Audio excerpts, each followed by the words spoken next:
Sir, ತೀರಿಸ್ತೀವಿ ಅಂತ ಹೇಳ್ತಿದ್ದೀನಲ್ಲ, ಒಂದು ಸ್ವಲ್ಪ ಟೈಮ್ ಕೊಡಿ ಸರ್. ಏನ ಟೈಮ್ ಬೇಕಾ? ಮೈ ಬಗ್ಸಿ ಕೆಲಸ ಮಾಡೋದಕ್ಕೆ ನಿನಗೆ ತುಂಬ ಕಷ್ಟ ಆಗುತ್ತೆ. ಮೈ ಕೈ ತುಂಬಿಕೊಂಡು ಸೂಪರ್ ಆಗಿದೆಯಾ, ಕೆಲ್ಸಕ್ಕೆ ಬರ್ತೀಯಾ, ಒಳ್ಳೆ ಸಂಪಾದನೆ ಆಗುತ್ತೆ.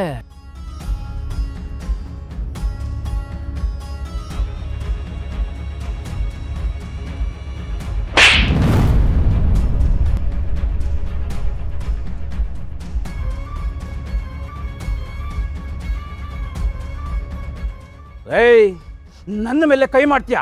ಸಾಲ ಕೊಟ್ಟೋನ್ ಮೇಲೆ ಕೈ ಮಾಡೋದಕ್ಕೆ ಎಷ್ಟೇ ಸೊಕ್ಕು ನಿನಗೆ? ಇವತ್ತು ನೀನು ಸುಮ್ಮನೆ ಬಿಡಲ್ಲ ಕಣೆ. ಅಕ್ಕ ಸರ್, ಒಂದು ನಿಮಿಷ. ನೀನೇನಕ್ಕ? ಅಮ್ಮ, ಅಕ್ಕನ ಒಳಗೆ ಕರ್ಕೊಂಡು ಹೋಗು. ಬಾರಿ ಒಳಗೆ. ಏಯ್, ನಿಂತ್ಕೊಳ್ಳೆ. ಕ್ಷಮಿಸಿ ಸರ್, ಅಕ್ಕ ಏನೋ ಸಿಟ್ಟಲ್ಲಿ ಹಾಗೆ ಮಾಡಿಬಿಟ್ಲು ನೋಡಿ. ಸಾಲನ ನಾನು ಎಲ್ಲ ಕ್ಲಿಯರ್ ಮಾಡಿಬಿಡ್ತೇನೆ. ಇವಾಗ ಇಲ್ಲಿಂದ ಹೊರಟ್ಬಿಡಿ ಸರ್, ಪ್ಲೀಸ್. ಚರ್ಬಿ ಇದೆ ಅಂತ ನನ್ನ ಮೇಲೆ ಕೈ ಮಾಡ್ಬಿಟ್ಲಲ್ಲ, ಅವಳು ಇಲ್ಲಿಗೆ ಬರಬೇಕು, ಎಲ್ರ ಮುಂದೆ ನನ್ನ ಕಾಲಕ್ಕೆ ಬಿದ್ದು ಕ್ಷಮೆ ಕೇಳಬೇಕು. ಅಲ್ಲಿವರೆಗೂ ನಾನು ಇಲ್ಲಿಂದ ಹೋಗಲ್ಲ. ಏಯ್, ಬಾರೆ ಆಚೆ. ಇವತ್ತು ನನ್ನ ಕೈಯಿಂದ ನೀನ್ ತಪ್ಪಿಸ್ಕೊಳಕ್ ಸಾಧ್ಯನೇ ಇಲ್ಲ. ಕರೆ ಕರೆ ಅವಳನ್ನ, ನನ್ನ ಕಾಲಕ್ಕೆ ಬಿದ್ದು ಅವಳು ಕ್ಷಮೆ ಕೇಳಬೇಕು.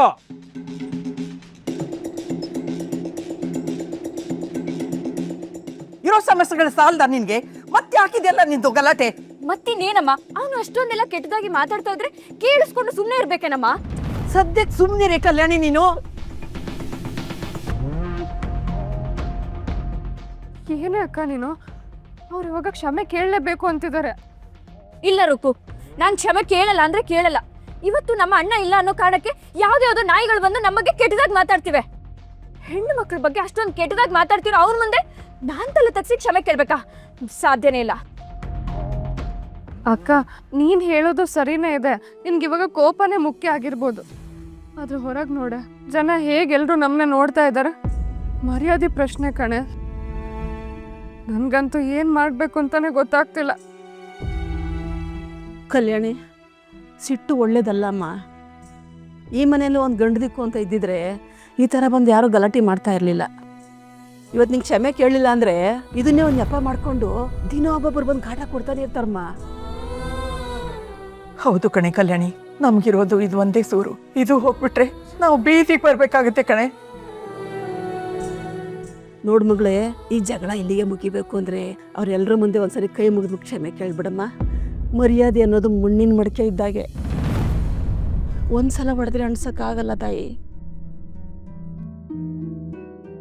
ಅಕ್ಕ, ಇದು ಹೋರಾಡೋ ಟೈಮ್ ಅಲ್ಲ. ಮೊದಲು ಇದೆಲ್ಲ ಸರಿ ಹೋಗ್ಬಿಡ್ಲಿ, ಆಮೇಲೆ ನಮ್ಮ ದಾರಿನ ನಾವು ನೋಡ್ಕೊಳ್ಳೋಣ. ಏಯ್, ಆಟೋ ಕೀ ತಗೊಂಬರ. ಅವಳು ಬಂದು ನನ್ನ ಕಾಲಕ್ಕೆ ಬಿದ್ದು ಕ್ಷಮೆ ಕೇಳೋವರೆಗೂ ಅವಳಿಗೆ ಆಟೋ ಸಿಗೋದಿಲ್ಲ. ಕಲ್ಯಾಣಿ, ನಮ್ಮಣ್ಣ ಸಾಲ ಮಾಡಿರ್ಬೋದು, ಆದ್ರೆ ಮರ್ಯಾದೆನ ಹರಾಜಿಗೆ ಹಾಕಿಲ್ಲ. ಇಂಥವ್ರ ಮುಂದೆಲ್ಲ ನಾನು ಕ್ಷಮೆ ಕೇಳಲ್ಲ. ಈ ಮನೆಗೋಸ್ಕರ, ಎಲ್ಲರ ನೆಮ್ಮದಿಗೋಸ್ಕರ ನಾನೇ ಹೋಗಿ ಆ ಮನುಷ್ಯನ ಕಾಲು ಹಿಡಿದು ಕ್ಷಮೆ ಕೇಳ್ತೀನಿ.